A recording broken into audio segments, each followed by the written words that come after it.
કથામાં આગળ વધીએ. સારા મિત્રો જો હશે તો આપણને સારા માર્ગે લઈ જશે, નબળા મિત્રો હશે તો આપણને નબળા માર્ગે લઈ જશે. બહુ સરસ પ્રસિદ્ધ પ્રસંગ છે આપણા સંપ્રદાયમાં. લોધિકાના દરબાર જીવુબા બાપુ, લોધિકાના મહારાજ જીવુબા, દીકરો ભૈંસી અને યુવાની ઉંમર, પણ ભગવાનને શક્તિ આપેલી, શરીર સારું આપેલું, પણ સંગ સારો ન રહેવાને કારણે બાપા જીવુબા ભગવાનના જેટલા સારા હરિભગત એટલો જ એનો દીકરો ભારાડી. શિકારનો શોખ, બંદૂકની ગોળીએ હરણાઓને હણે અને પક્ષીઓને મારી અને ઘરમાં લાવે, અને બાપા જીવુબા એની આંતરડી કકડે, એકાંતિક હરિભગત. મને એનો સગો દીકરો, એનું લોહી આ અભયસિંહજી શિકાર ખેલે, શરાબ પીવે, માંસાહાર કરે, અને બાપને બહુ દુઃખ થાય. કયા બાપને દુઃખ ન થાય? ક્યારેક ક્યારેક જીવુબા એમ બોલી જાય, આના કરતાં દીકરો નો હોત તો સારું હતું.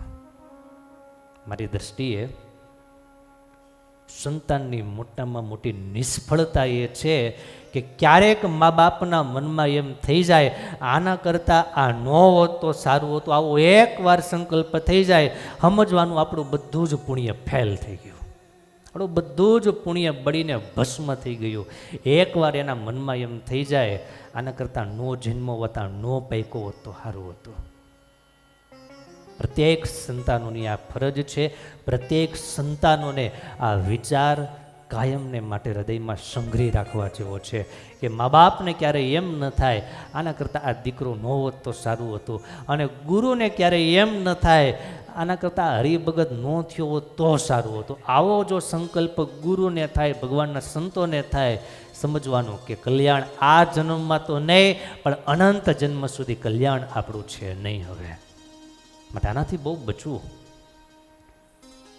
એકાદશીનો દિવસ હોય, પક્ષીઓને મારી બાપુની સામે ઢગલો કરે, અને બિચારા જીવુબા રડે, જીવ બાપુ રડે. અને એક દિવસ ભગવાનને પ્રાર્થના કરવા લાગ્યા કે મારામાં શું ખામી રહી ગઈ, કે મારામાં શું એવી તકલીફ હતી કે આ આવો તૈયાર થયો. ગાળા વગર પાણી ન પીનારના ઘરમાં શરાબની રેલમછેલ થાય, કયા બાપને ગમે? જીવુબા સતત સંતાપ કર્યા કરે. એમ કરતા દરબારને ખબર પડી, બાજુમાં મેંગડી, અને મેંગડીમાં ગોપાળાનંદ સ્વામી પધાર્યા છે. જીવુબા ઘોડીએ સવાર થઈ દોટ મૂકી છે. ગોપાળાનંદ સ્વામીની પાસે જઈ અને સ્વામીના ખોળામાં માથું મૂકી, અને બાળક રડે એમ ઢગલો થઈને ઢળી પડ્યા છે, રડી પડ્યા, ચોધાર આંસુડે રેડા છે. ગોપાળાનંદ સ્વામીએ થોડી વાર એને રડવા દીધા, માથે હાથ ફેરવો, થોડી સાંત્વના મળી. પછી સ્વામી કે દરબાર, આટલું બધું શું દુઃખ છે, આટલી બધી વેદના, આટલા બધા આંસુડા કોના માટે? દરબાર કે સ્વામી શું કહું, મને એમ થાય છે કે મને આ જીવન જીવવું હવે મને ઝેર જેવું લાગે છે.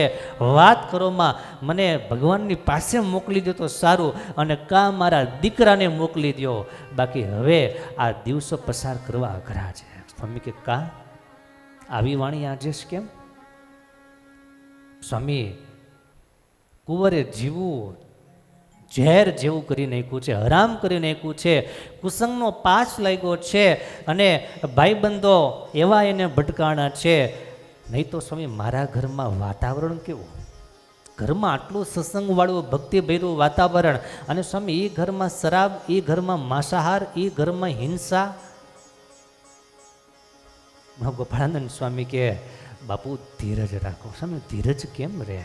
સ્વામી કે ધીરજ રાખો બાપુ, એ તમારે ઘેર જે અવતર્યા છે કોઈ સામાન્ય નહીં, મહામુક્ત અવતર્યા છે. ગોપાળાનંદ સ્વામી બધું જાણે.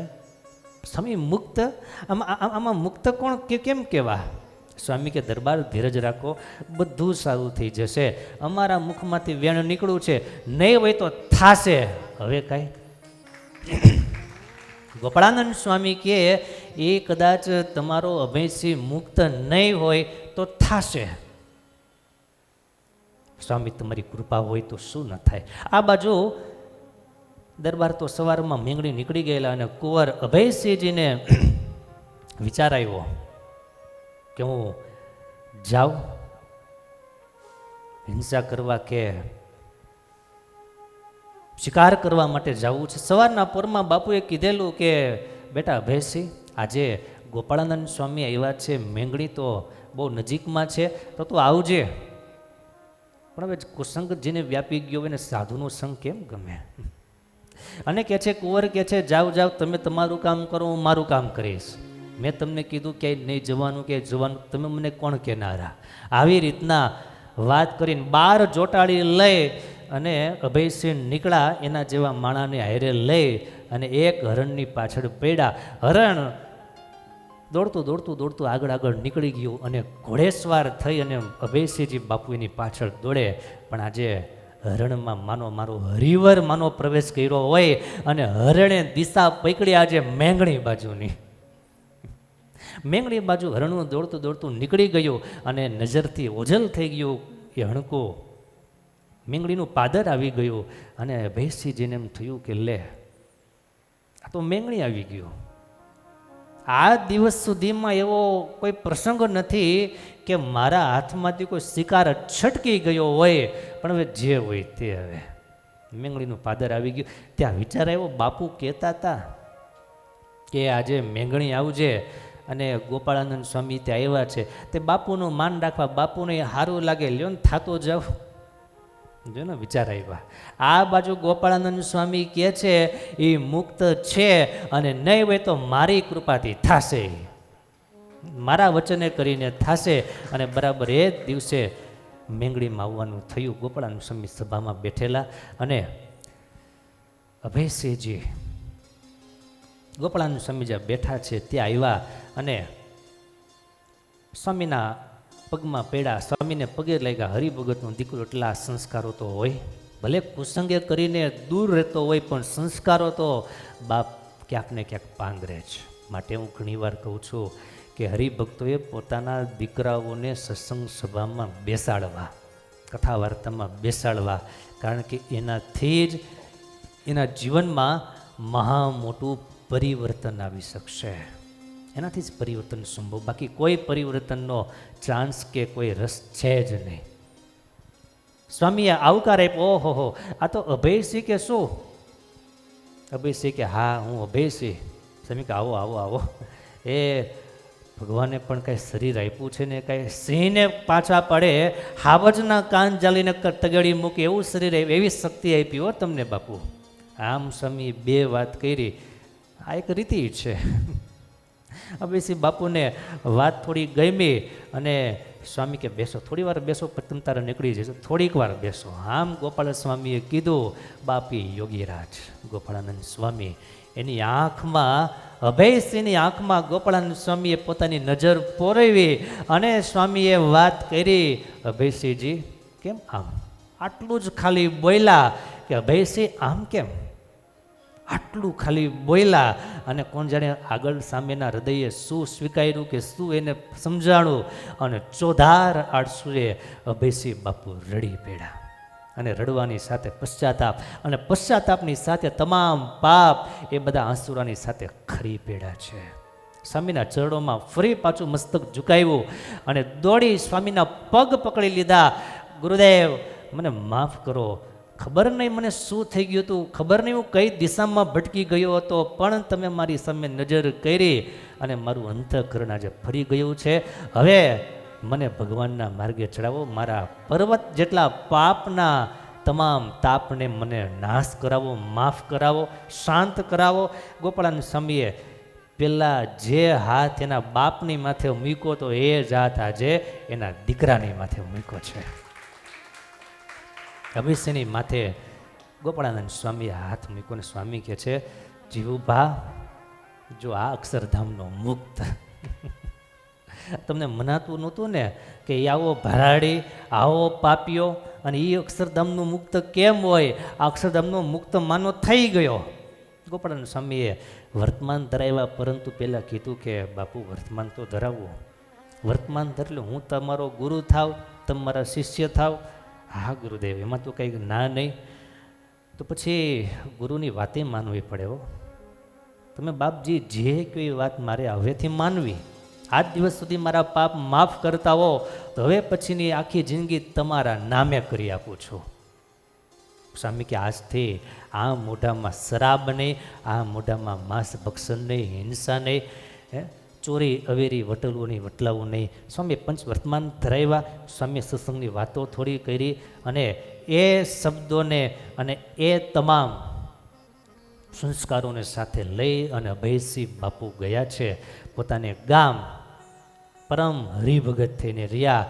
આજે કદાચ અભયસિંહ બાપુના પિતાજીનું નામ કદાચ કોઈ જાણતું નહીં હોય, જીવુભા લગભગ કદાચ કોઈ જાણતું નહીં હોય, પણ અભયસિંહજીનું નામ સુવર્ણ અક્ષરે આપણા ઇતિહાસમાં લખાઈ ગયેલું નામ છે. હરિભગત એવા થયા.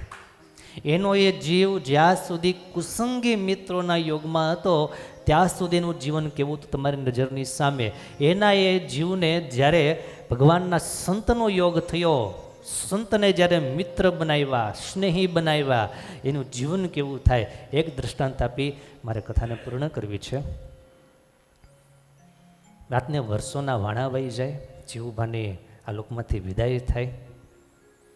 જામનગરના વિભા જામ એમના જન્મદિવસની ઉજવણી અને 1800 ગામના ભાયાતો બધા કચેરીમાં આવીને બેઠેલા.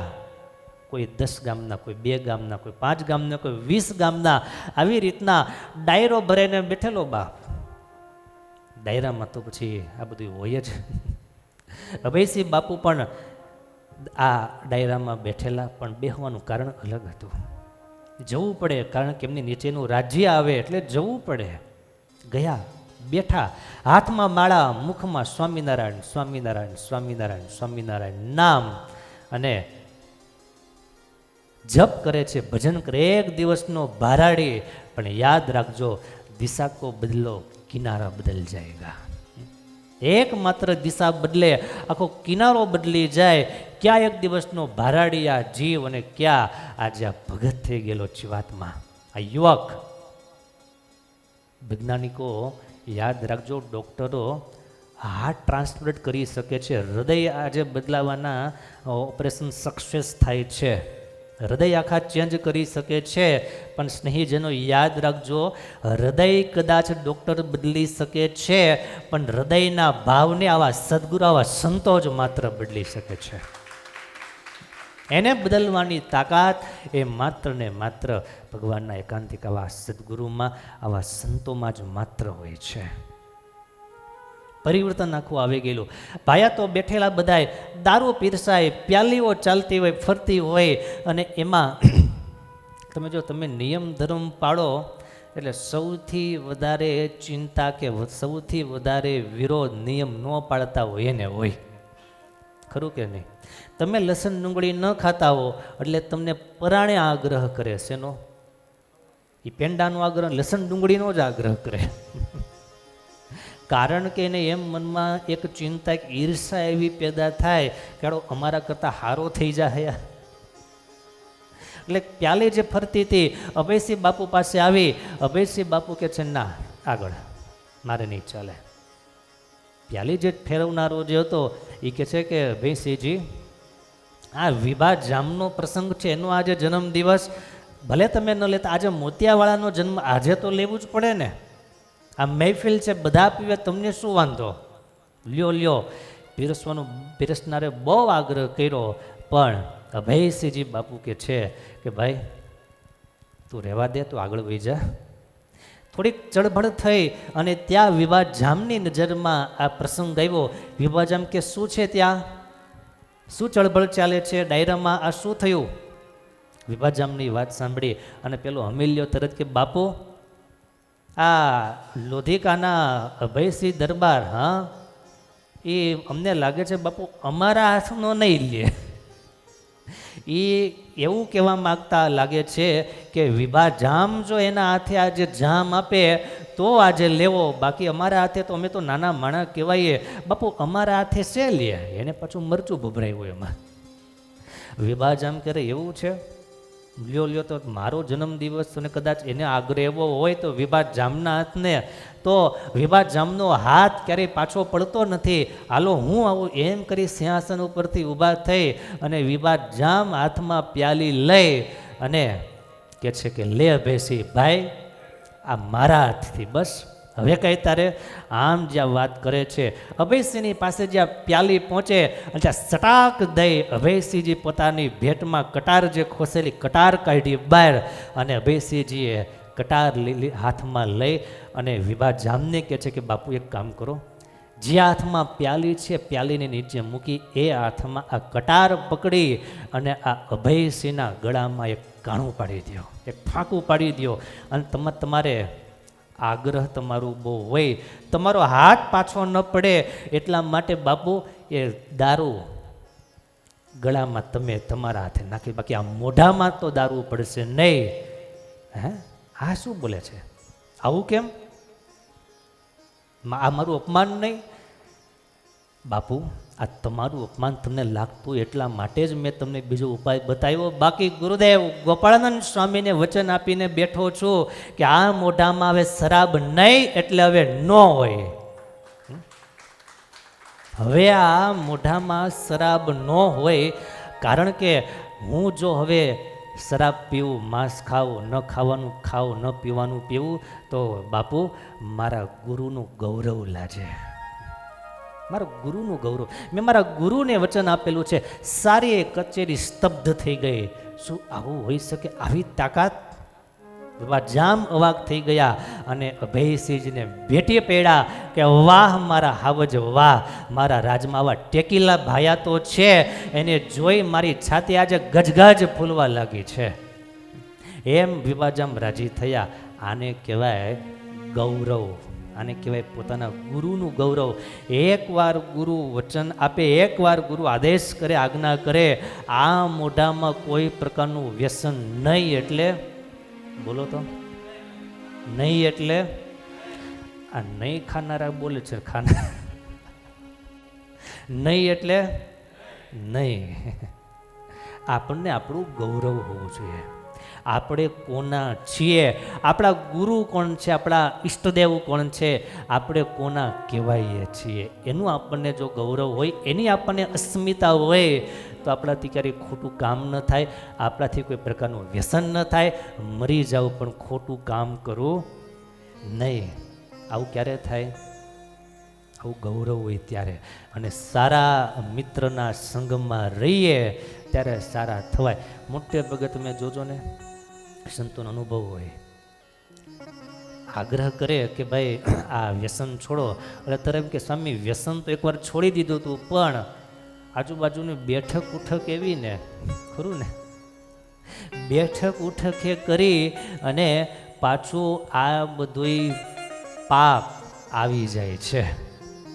માટે બેઠક ઉઠક જેની સારી હોય, મિત્ર જેને સારા હોય એને ક્યારેય પછી પાછો બીજો વિચાર આવે નહીં કે બીજી ભૂલ એનાથી થાય નહીં. અને બેઠક ઉઠક જેની સારી ન હોય, મિત્ર સારા ન હોય તો એને વારે વારે ભૂલ પડવાની અને પડવાની. બહુ સરસ